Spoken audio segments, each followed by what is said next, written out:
2023년 7월 19일 수요일입니다. 오늘 하나님께서 우리들에게 깊이 생각하고 깨닫고 마음에 새기고 살라주시는 말씀은 시편 107편 23절에서 32절까지의 말씀입니다. 먼저 말씀을 함께 읽어 보십니다. 배들을 바다에 띄우며 큰 불에서 일을 하는 자는 여호와께서 행하신 일들과 그의 기이한 일들을 깊은 바다에서 보나니 여호와께서 명령하신즉 광풍이 일어나 바다 물결을 일으키는도다. 그들이 하늘로 솟구쳤다가 깊은 곳으로 내려가나니 그 위험 때문에 그들의 영혼이 녹는도다. 그들이 이리저리 구르며 취한 자같이 비틀거리니 그들의 모든 지각이 혼돈 속에 빠지는도다. 이에 그들이 그들의 고통 때문에 여호와께 부르짖음에 그가 그들의 고통에서 그들을 인도하여 내시고 광풍을 고요하게 하사 물결도 잔잔하게 하시는도다. 그들이 평온함으로 말미암아 기뻐하는 중에 여호와께서 그들이 바라는 항구로 인도하시는도다. 여호와의 인자하심과 인생에게 행하신 기적으로 말미암아 그를 찬송할지로다. 백성의 모임에서 그를 높이며 장로들의 자리에서 그를 찬송할지로다. 아멘, 아멘. 바다에는 늘 태풍이 일어납니다. 태풍은 바다를 건강하게 하는 하나님의 특별하신 방식이기도 합니다. 태풍으로 인해서 물결이 치면서 한 번씩 바다가 깨끗해진다고 그러지 않습니까? 그런데 그 태풍이 일어나는 시기에 잘못 맞추어서 배를 띄우면 광풍을 만나게 됩니다. 피할 수가 없죠. 저는 오늘 말씀을 보면서 사람들이 살면서 겪는 많은 불행 가운데 상당한 분량의 불행은 피할 수 있음에도 겪는 불행이라고 생각을 합니다. 한번 담배와 흡연과 지나친 음주를 생각해 보시죠.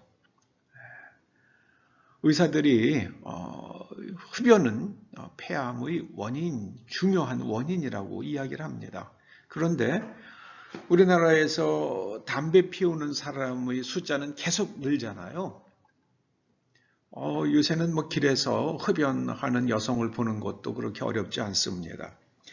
특별히 그렇게 가임기의 여성의 담배를 피우면 기형아를 낳을 수 있는 위험성이 올라간다고 그러잖아요. 그런데 그냥 합니다. 하여. 자기에게는 그런 불행이 오지 않을 거라고 믿기 때문이겠죠. 제가 자동차 회사에서 젊어서 근무할 때에 그때 독일 사람들이 그런 얘기를 하더라고요. 사람이 일어나는 자동차 사고, 교통사고의 95%는 피할 수 있다는 겁니다. 그러면서 방어 운전에 대해서 그때 독일 사람들이 굉장히 강조를 하더라고요. 저는 차에 대해서 독일 사람들로부터 배웠거든요. 네. 여러분, 그 위험 속에 들어가면은 사람들이 지각이 혼돈 속에 빠집니다. 아주 그냥 분별을 못하게 되죠. 그런데 그럴 때에 우리가 어떻게 해야 하는가? 하나님께 부르짖어야만 합니다. 이미 우리들의 지각은 혼돈 속에 빠져서 동서남북을 분간을 못합니다. 그래서 그 파일럿들도 그런다고 그러죠. 워낙에 막 비행기가 전투기가 뱅글뱅글 돌고 뭐 올라갔다 내려갔다 그러면 사람이 이제 인간의 모든 그 지각이 다 흐트러져 가지고 내가 올라가는지 내려가는지 뭐 뒤집어져 있는지 바로 돼 있는지 모른다고 그러잖아요. 그러니까 파일럿들이 계속 훈련을 받는 게 너의 지각에 의존하지 말고 계기를 믿어라. 계기를 믿어라. 그걸 계속 강조한다고 그러죠. 그러면 파일럿, 전투기를 조종하는 파일럿이 계기를 의존해야 더 안전한 것처럼 우리는 혼돈과 이런 광풍 속에 던져졌을 때는 우리가 피할 수 있는 광풍도 상당하죠. 저는 80, 90%는 피할 수 있다고 생각을 합니다. 그런데 그런 광풍 속에 들어갔을 때는 우리의 지각을 의지하면 안 돼요. 파일럿이 계기판을 의지해야 살 수 있는 것처럼 우리는 오직 하나님을 의지해야만 합니다. 기록된 하나님의 말씀 속에서 우리가 어디에 있는지를 찾고 말씀을 붙들고 하나님께 부르짖어야만 합니다. 그러면 하나님께서 기적을 행하시는데요. 그 광풍을 고요하게 하시고 물결도 잔잔해지게 만드십니다. 사도 바울과 또 사도 바울이 로마로 압송될 때에 그 배에 있던 사람들이 다 이걸 경험하잖아요.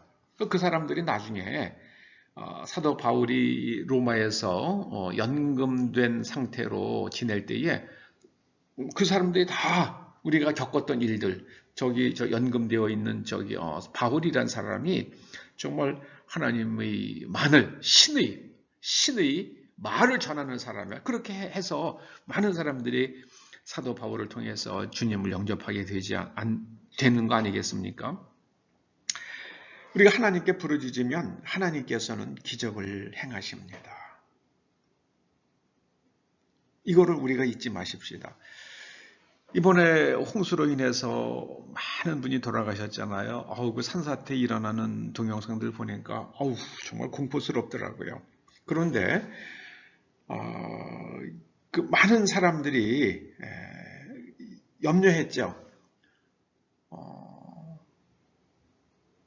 그 태양광 발전을 한다고 그러면서 산들을 까재낄 때에 저거 나중에 엄청난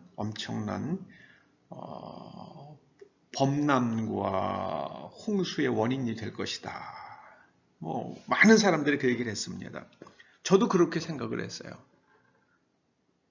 근데 예를 들어서 수위가 3m가 올라가는 거하고 3m 30이 올라가는 거하고 굉장한 차이가 날 수가 있어요. 만약에 그 댐이 그 제방이나 이런 것이 3m 30을 견딜 수 있는데 이 물이 지금 3m 30, 3m 50 넘어가기 시작하면은 범람하게 되는 거죠. 근데 거기다가 이 장마철에 홍수가 온다고 지금 뭐 이제 폭우가 내릴 거라고 예교가 벌써 다 얘기하잖아요. 그런데 그때 제방을 갖다가 까재끼는 거는 이건 뭐 고의로 홍수를 일으키는 것도 아니고 이거는 이렇게 멍청할 수가 있습니까? 그 도지사나 그 공무원들 뭐 하는 사람들인지 모르겠어요. 여러분 어떻게 겪은 불행들은요, 이거 피할 수 있는 불가피한 일들도 있어요. 화산 폭발 같은 거 그러겠죠. 아무런 징조도 없다고 뻥 터지는 걸 어떻게 하겠습니까? 그런데 이번에도 상당한 수해들은 저는 한 8, 90%는 인재라고 생각을 합니다. 불가피한 것도 있죠. 불가피한 것도 있습니다. 그러면은 하나님께서 그런 광풍을 통해서 우리를 어디로 이끌어 가시는가? 우리가 바라는 항구로 인도하신다고 말씀합니다. 바라는 항구. 여러분들이 가고 싶은 항구, 바라는 항구는 어디입니까? 인생의 궁극적 지향점. 이루고 싶은 것은 무엇입니까? 삶을 진지하게 생각하는 사람들은 세 가지의 늘 질문을 가지고 있다고 그러죠. 나는 누구인가? 그 존재적 나의 존재적 가치를 묻는 거죠. 나의 인생의 목적은 무엇이어야 하며 삶의 의미는 무엇인가? 그리고 어떠한 삶의 여정을 살아갈 것인가? 그걸 묻는다고 그러죠. 그래가지고 가려는 항구가 그렇게 존재를 묻고 삶의 의미를 묻고 삶의 과정을 설계를 해서 가려고 하는 목적지가 어디입니까? 성경은 딱 하나를 이야기합니다. 그리스도께서 장성하신 분량까지 우리가 잘하는 거예요. 그래서 구약적 표현으로는 온전한 자, 완전한 자가 되는 겁니다. 그러면은 거기서 누리는 그 자유와 그 다음에 그 아름다움과 그리고 지혜로 인해서 누리는 그 평화와 그 다음에 미래에 일어날 일들을 충분히 예측을 해서 피해갈 수 있는 그런 복을 누리게 되죠. 그 대표적인 게 요셉 아닙니까? 7년 풍년이 옵니다. 꿈을 해석을 하잖아요. 그 다음에 7년 흉년이 옵니다.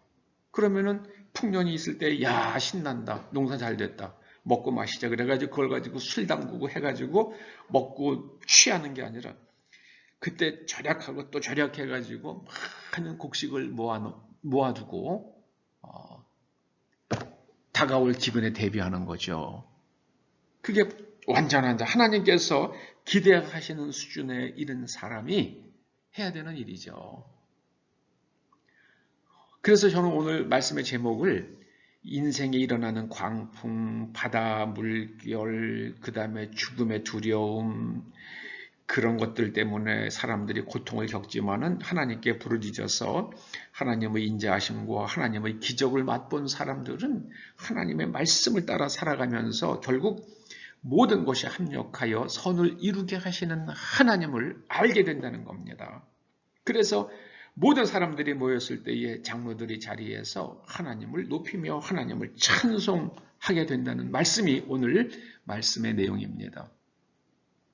여러분, 우리가 어떤 자리에 있든지 합력하여 선을 이루시는 하나님을 믿고 그 다음에 우리가 바라는 항구로 우리를 이끌어 가시는 그 하나님의 손길이심을 믿기에 하나님의 말씀대로 꿋꿋하게 걸어갈 수 있는 저와 여러분 그리고 우리들의 자손들 될 수 있기를 주님의 이름으로 축원합니다. 기도하시겠습니다. 주여 감사합니다. 오직 말씀만 의지하며 하나님께서는 우리들의 부르짖음에 응답하셔서 기적을 행하시는 분이심을 믿기에 오직 말씀대로 살며 그리스도의 장성하신 분량까지 자라갈 수 있도록 몸부림치고 땀 흘리며 수고하는 주의 자녀들 다 되게 하여 주시옵소서. 예수님의 이름으로 기도드립니다. 아멘.